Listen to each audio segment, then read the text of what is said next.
Priyadarshi, Mr. Raheja, who is part of the Development and Infrastructure Development Group, and Odisha Industrial Infrastructure Development Corporation. We are in fact, we are also opening our trade center in Bhubaneswar, and they are going to support us in that. As we said, accessibility is important. Infrastructure provides you that. In case you want to closer to home, if you want to go to a restaurant, the road is blocked and you can't reach it, you will say, forget it. I don't want to go and eat there. I better eat at home. So now, I would request any questions to the panelists here. Please say your name and which company do you represent and your question.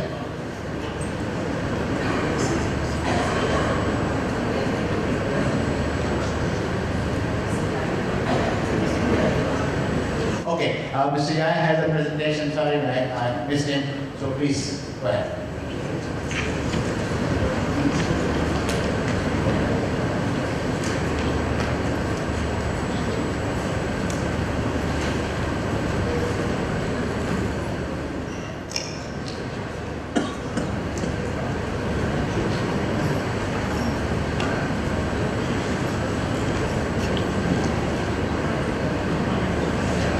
بسم الله الرحمن الرحیم. جناب آقای رئیس، خانم‌ها، آقایان، سلام علیکم. ابتدا به اطلاع می‌رسانم با توجه به کمبود وقت متن کامل سخنرانی در اختیار شما قرار داده شده و من به اختصار آنها را بیان خواهم کرد. In the name of Allah. Good morning, Mr. Chairman, distinguished guests, ladies and gentlemen. At the outset, I would like to draw your attention to the fact that due to the shortage of time, I am going to deliver a shorter speech while you have the full text which has been distributed earlier and can read at your discretion.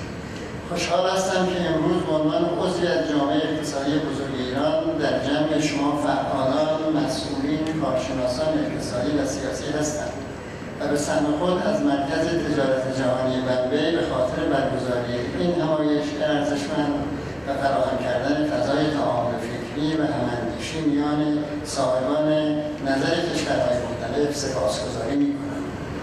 It is my great pleasure to be here today as a member of the Iranian business community, among business and political leaders and experts. I wish to thank Mumbai World Trade Center and All India Association of Industries for organizing this valuable conference and for providing a good environment for sharing and exchanging ideas and thoughts among economic opinion leaders from different countries. جناب آقای رئیس، خانم‌ها، آقایان، تردیدی نیست که در جهان پس از جنگ سرد تلاش برای کسب سهمی از بازارهای جهانی و با رقابت و یا رقابت برای کسب سهم بیشتری از این بازارها به دغدغه و مسئله اصلی اغلب دولت‌ها تبدیل شده است که به دنبال ارتقاء سطح توسعه اقتصادی و اجتماعی جوامع خود هستند. ضرورت این مسئله از آنجا ناشی می‌شود که در جهان پس از جنگ سرد کارآمدی اقتصادی به یکی از مهمترین معیارهای مشروعیت و مقبولیت دولت‌ها تبدیل شده است. با این حال با فرض وجود اراده داخلی و سیاست‌گذاری مناسب، کارآمدی اقتصادی مستلزم تحقق دو پیش‌شرط بیرونی است. اول، برخورداری از امنیت و ثبات منطقه‌ای و دوم، مهیا نمودن شرایط برای هم‌افزایی و همکاری منطقه‌ای. Mr. Chairman, ladies and gentlemen, the end of Cold War has brought with it the urge and greater efforts to acquire market share and more serious competition to gain larger share from the markets. The desire to achieve higher level of development has prompted majority of countries to consider gaining larger market share as their main goal and concern. This imperative arises from the fact that in post-Cold War world, economic efficiency has turned out to be one of the most important benchmarks for the legitimacy and acceptability of the governments. On the other hand, even if assuming there is adequate resolve and proper policies within the country, economic efficiency still requires two external preconditions. First, having a regional security and stability. Second, having the required conditions for regional synergy and cooperation. در جهان جدید بدون تردید توسعه امری منطقه‌ای و حتی قاره‌ای است. این فرضیه در تجربه‌های مختلف منطقه‌گرایی در آسیا، اروپا، آمریکا به اثبات رسیده است. در قاره آسیا فرایند منطقه‌گرایی در 2 دهه اخیر در چارچوب ساختارهای مختلفی مانند آسئان، سال، سازمان همکاری شانگهای، اکو و شورای همکاری خلیج فارس پیگیری شده است. اما پرسش مهمی که قابل طرح به نظر می‌رسد این است که چرا با وجود ساختارهای منطقی مختلف علیرغم تأکید بانک توسعه اقتصادی آسیا در گزارش سال 2013 توسعه اقتصادی متناسب با امکانات بالقوه و به نحو مطلوب پیش نمی‌رود؟ آیا ظرفیت و تمام‌بندی قاره آسیا برای رشد توسعه اقتصادی همون چیزی است که امروز شاهدان هستیم؟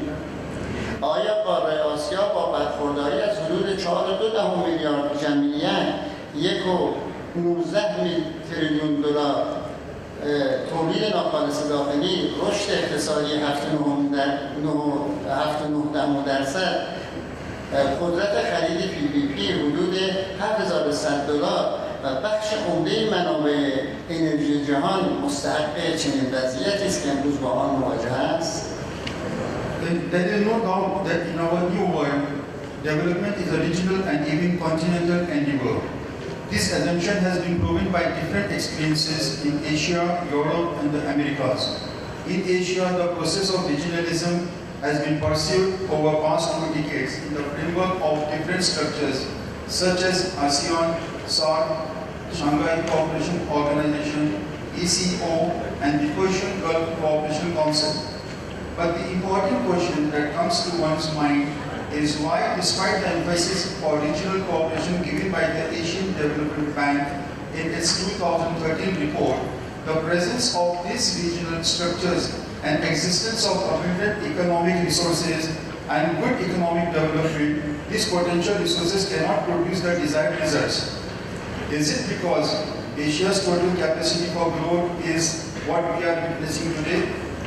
Does Asia really deserve the situation it faces today with 4.2 billion people, $19 trillion of gross domestic product, and economic growth of 7.9%, purchasing power parity of $7,100, and holding major energy resources of the world? به اعتقاد ما پاسخ به این پرسش‌ها را باید در 3 مسئله زیر جستجو کرد. 1. وجود مشکلات ساختاری و سازمان‌های منطقه‌ای موجود. 2.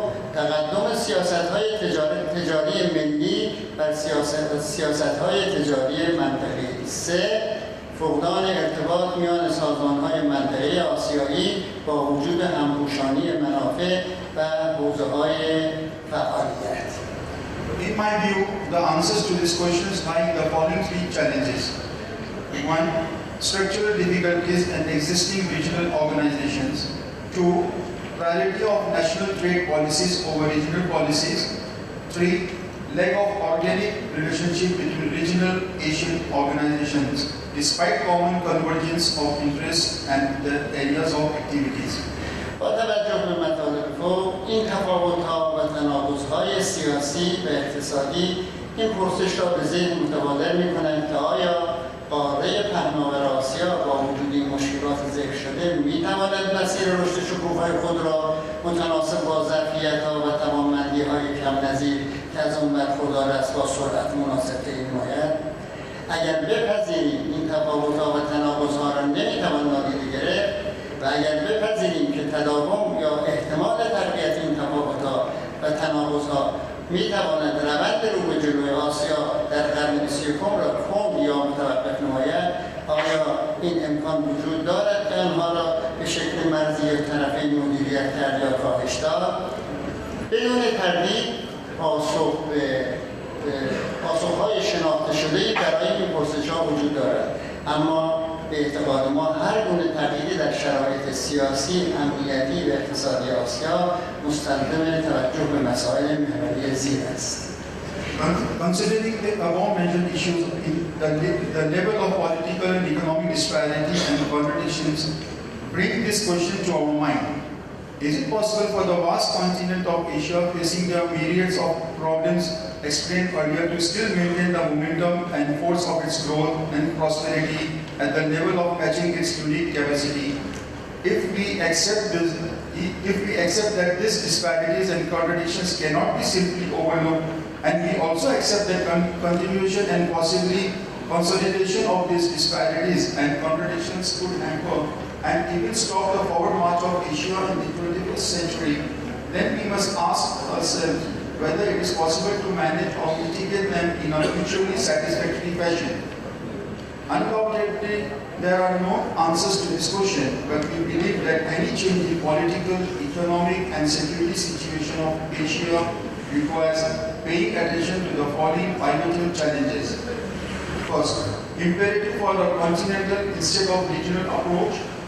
Second, the need to diversify and institutionalize Asian cooperation. Third, need for infrastructures for cooperation. Fourth, Asian cooperation to overcome historical and cultural barriers. Fifth, Asian cooperation to overcome political and economic barriers inhibiting development of East-West Asian cooperation. Sixth, need for cooperation and greater role by progressive regional powers. خانم ها آقایان، در اینجا مایلم به جایگاه و نقش جمهوری اسلامی ایران در گسترش همکاری‌های آسیایی اشاره مختصر داشته باشم. Ladies and gentlemen, now is the right time for me to talk briefly about the place and role of the Islamic Republic of Iran in promotion of Asian cooperation.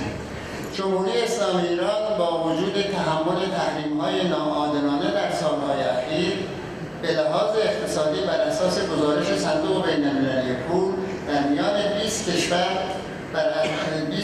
برتر اقتصاد جهانی در رتبه 17 بر مبنای PPP و در رتبه 21 بر مبنای GDP قرار دارد. جمهوری اسلامی ایران همچنین به لحاظ ظرفیت‌ها و توانمندی‌هایی که از آن برخوردار است، یکی از 11 کشور در حال ظهور آینده نکس 11 به شمار می‌آید. هرچند در چند سال گذشته به دلیل تحمیل تحریم‌های بین‌المللی و دوجانبه اقتصاد ایران از رشدهای منفی برخوردار بوده است، اما در سالهای جاری مجدداً روند صعودی به خود گرفته و بر اساس پیش‌بینی‌های مراکز معتبر اقتصادی جهان IMF این روند در سال آینده نیز ادامه خواهد یافت. Despite all the cruel sanctions over recent years, according to International Monetary Fund, Islamic Republic of Iran is still among the top 20 economies of the world. 17th in terms of purchasing power parity and 21st in terms of GDP. Islamic Republic of Iran is also among the next 11 emerging economies. Although Iran's economy has suffered negative growth over recent past as a result of international and bilateral sanctions, our economy is bouncing back this year. And according to reliable forecasts by major economic centers such as IMF, accelerated pace of economic growth will be maintained in the coming years. علاوه بر ظرفیت‌های اقتصادی، جمهوری اسلامی ایران به 3 دلیل مهمترین کشوری است که می‌تواند نقش محوری در گسترش همکاری‌های شرق و غرب آسیا ایفا کند. In addition to economic capacities, Islamic Republic of Iran can play a pivotal role for 3 reasons in expanding cooperation between East and West Asia.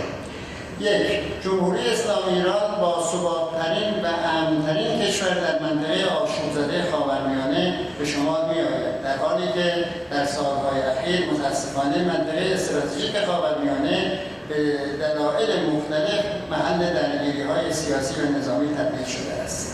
Islamic Republic of Iran is the most stable and safest country in the turbulent region of Middle East. In recent years, unfortunately, Middle East has turned into a breeding ground for political and military conflicts. دو، موقعیت ژئوپلیتیک جمهوری اسلامی ایران به دلیل داشتن بیشترین ساحل در منطقه استراتژیک خلیج فارس و دریای عمان و همچنین امکان برقراری ارتباط جنوب و شرق آسیا با مناطقی مانند دریای خزر، آسیای مرکزی، قفقاز و اروپا به جمهوری اسلامی ایران جایگاه ویژه‌ای بخشیده است. از این نظر جمهوری اسلامی ایران از بهترین موقعیت جغرافیایی برای مرکزیت خطوط مواصلاتی و خطوط انتقال انرژی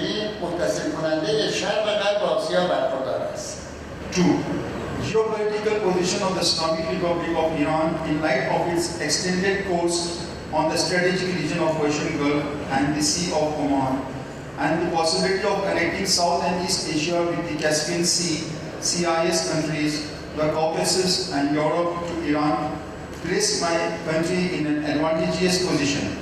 Islamic Republic of Iran enjoys the geographical position for serving as a hub for communication routes and energy pipelines connecting East and West Asia. سه، برخورداری ایران از منابع غنی انرژی می‌تواند تضمین کننده ثبات بازار انرژی برای کشورهای مصرف کننده در شرق آسیا باشد.